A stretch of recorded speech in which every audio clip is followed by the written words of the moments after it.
Hey guys, AJ Town with the T Storm Chasers. We're going to dive into some weather with you and break things down for the next course of the next 10 days here. But before we do that, I would like to introduce a new member of our weather team that's going to be bringing you guys the weather 3 times a week with us. And she'll dive into things and look at models as well and kind of explain things as well. She's bringing experience from people like Reed Timmer is where she has worked with as well. Her name is Shaylin. Let's see if we can grab her and bring her in. Oh, we got to catch.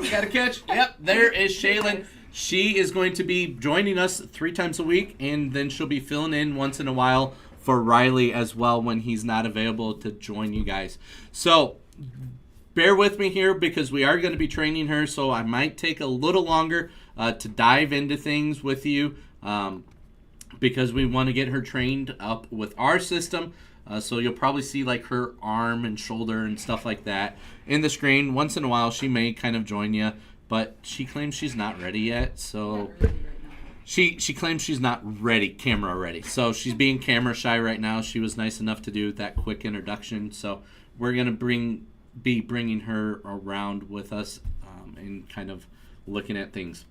As we jump into the WSV3 here, we're going to take a quick look at your local and regional temperatures there. We can see 39 degrees right now in the Sioux Falls area. Rapid City area, you're looking at 28 degrees. Further north we go, we're looking at some cooler temperatures up in the 20s, up in that Fargo area, Bismarck, North Dakota. Further south we go, they are looking at temperatures almost in that 50-degree mark that we are seeing there in Omaha areas. Just not much further south into Iowa there, you're looking at temperatures in the 50s. Taking a quick look at your radar, we do got some rain showers / snow showers that are peaking there over at the Lake Andes area, just west of the Sioux Falls area there. As of this is recording at 1:55 p.m., so this is not going to be a live radar with you guys, but this is a live radar at the time of the recording as well. Taking a quick look at your advisories there, we have a wind advisory that's in effect. We also just got a word for a cold advisory that goes in effect as well, so I'm trying to get that pulled up. But we do have a cold advisory that goes in effect overnight, Saturday into Sunday, where we are expecting to see temperatures in the negative 30 to negative 40 degree mark is what we are expecting to see with those wind chill values as it comes across on Sunday. So definitely, if you have to be outside Sunday morning, be sure to bundle up. We are expecting a brutally cold Sunday morning there. As we're going to jump into your future cast here, let's take a quick look at our latest radar here. Let me get that refreshed here for you guys. As we take a look at Futurecast here over the course of the next 240 hours, looking at our European model, we're going to see that there is not much activity Friday into Saturday, except for that Western River area as well. You can see out in Indiana, Illinois area there, they're going to get hammered with a winter system that's going to come through the area as well. As we go through the day on Sunday and Monday, we expect clearing for the Quad State area, so South Dakota, Minnesota, Iowa, and Nebraska there. We do expect to see some of that clearing. We do have a clipper system that's going to be moving in the northeastern portions of South Dakota on Wednesday, Tuesday into Wednesday there. And then we do have a brief snow system that will move through on Thursday, bringing us a slight chance of seeing some snow right underneath that half-inch mark is kind of what we are looking at with that. And then as we go through the rest of the week and into next weekend there, we're watching another system that'll progress its way and move into western South Dakota there on Saturday. Now, we're not expecting a substantial snowfall with that. And then that does push across the state as we go into the day on Saturday of next Saturday. So we're looking a week out here as we're watching this clipper system that will push through. You can see it does move out of the area fairly quickly here. Again, bringing us right around that half-inch to an inch mark. We're not expecting a substantial snow system with this. You can see western Nebraska there. We are expecting to see a substantial snowfall where we could see anywhere between 2+ inches of snowfall across that region as well. And then that does bring a little bit of a clipper system into Monday of next week. So we're just a little over a week and a half out on that one. So kind of take that with a grain of salt, just as, hey, this is possible, but we are not saying that this will happen for sure. So definitely keep a close eye on that one as well. All right, as we take a quick look at those cold air masses that I did talk about here, we will see temps really start. Now, this is going to be just the wind chill values that we are going to be looking at here coming Friday into Saturday. We can see that cold air mass that is coming out of Canada as we do start to progress and come into that Saturday morning into the afternoon there. We start to see those temps really start to plummet with that wind chill that's coming through, as we are seeing temps right around that -11 to -7 for just the wind chill coming into Saturday. And now as we go into Sunday, that's where we're going to see that major cold snap that's going to come through. That's going to bring those wind chill values anywhere into that -30 to -40 in some areas. You can see up by Bismarck, North Dakota, there 41, Fargo 36. Now, these are negative temps that I am mentioning. Even as far south down as Omaha is looking at -15 for their wind chill temps. So we are looking at a very, very cold morning there on Sunday as we come in through the day on Sunday into Monday there as well. We're seeing those wind chill values are not going to come above 0, unfortunately. So we are going to continue to watch that progress, and we're going to see those cold air continue into Monday night, and then finally start warming up coming into Tuesday there, where we are going to finally start to see some of those temps come up above 0, and then back down through the overnight hours is what we are going to see them drop down to those double digits. As we continue to progress there, we do see that warmth coming in for your wind chill. Wednesday is what we are starting to watch. We are watching another cold air mass that's going to really impact the western portions and northern portions of South Dakota.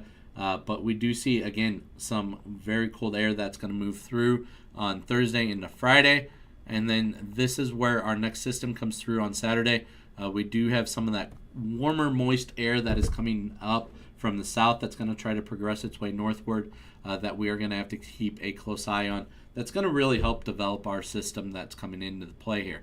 Let's take a quick look at your reflectivity as far as what the GFS model is saying for that snow system. Let's take a quick look at that. And then as we progress this here, we'll definitely see. Oh, give me a second here. I did the wrong one. As we do progress this, we do see all that winter storm system that's moving through the Canada area there. But down home coming through Saturday into Sunday, we're not looking much according to the GFS model as well. Then as we continue to progress this now into Monday, where that cold air snap does come into play, we're seeing clear skies. So that's really what's going to play into coming into those cold air masses and everything as well. There's that clipper system that we mentioned with the European model that comes through on Thursday. That's going to bring right around that half-inch mark or less to the area. And then as we go into that Saturday, now we're seeing that clearing. And then as we jump into that Sunday, we do see that low pressure system move through the area, which is going to bring our next chance of seeing some moisture as well. It's a real isolated chance with that. Right around a half-inch to an inch with that next system Sunday into Monday is what we are looking at. As we take a quick look at your national radar here, you can see those storms that are moving down through the Texas and into Louisiana area. Oklahoma is also what we are looking at there, that Arkansas area as well. We do see some of that snow that is moving through that Nebraska area down into south central South Dakota as well, and some moving through the northeastern portions of South Dakota. Now again, we're not expecting a substantial amount of snow accumulation with this. If it does move through the Sioux Falls area, we are going to be looking at just a trace of snow with that as well. You can see out in the Wyoming area there, out in the mountains, they are really getting some heavy snowfall as well. upper peninsula of Michigan, as well as definitely getting some snow system with that. Let's take a quick look at your 10-day forecast. As we take a quick look at that, we can see that cold air mass that is going to be moving through there Sunday into Monday. Then we are going to start warming back up there for the rest of the week, where we're going to see temps in the upper 20s to lower 30s. As we take a quick look at your Aberdeen area, again, that cold air mass that's going to move through on Sunday into Monday is what is going to be our greatest threat coming into this week, is going to be those cold temps. Then we do rebound back up into those upper 20s and lower 30s for the rest of the week. Same story with that Pierre area. That Pierre area is going to be looking at that cold air mass that's going to move through Sunday into Monday and bring us those cold air temps as well. Same thing for that Rapid City area. Rapid City is going to warm up there, looking at next Friday, temps of up in the possible lower 40s. So that's going to be a little bit of a heat wave for you guys out west. As we do take a quick look outside, it is very, very windy. If you look out your windows real quick and see that, now we are going to see some of this wind gust progress its way across the state as that front starts to come through the area there, bringing that cold airs and change in temperatures as we go in, where we're looking at wind gust anywhere between that upper 30s to lower 40 for the wind speeds. Coming into Friday and into Saturday morning there, we are going to be seeing that wind gust really start to progress its way through, is what we are going to be watching as well, where we're going to see, again, between that 30 to 40 mile an hour wind gust is what we are going to be watching as well. And then as we go through Saturday, we're going to see those winds really stick around, where wind gust anywhere between that 20 to 30 mile an hour. Winds will die down just a little bit through the overnight hours and then pick back up here on Sunday morning. As we do continue to progress there on Sunday, we are seeing those wind speeds are going to be definitely in those upper 20s to lower 30s. And then we do come into Monday, where we are watching, again, no more wind that will be progressing its way across the states. There we are looking at, again, another 25 to 35 mile an hour wind gust. Now, these are not sustained winds. These are wind gusts. So those are up to speeds that we are going to be seeing. So good news is that will clear out of here coming into Tuesday morning, and that's when we will start to rebound for your temps. Now, keep in mind, kids don't have school on Monday, so that will be beneficial there. We don't expect to see much of that school delays if any of the schools are open on Monday. So I want to appreciate everybody for joining us. This has been AJ Town live with the T Storm Chasers. And remember that we have Shaylin that's going to be joining us as well and bringing us the latest weather as well 3 times a week. Stay tuned. Thanks, guys.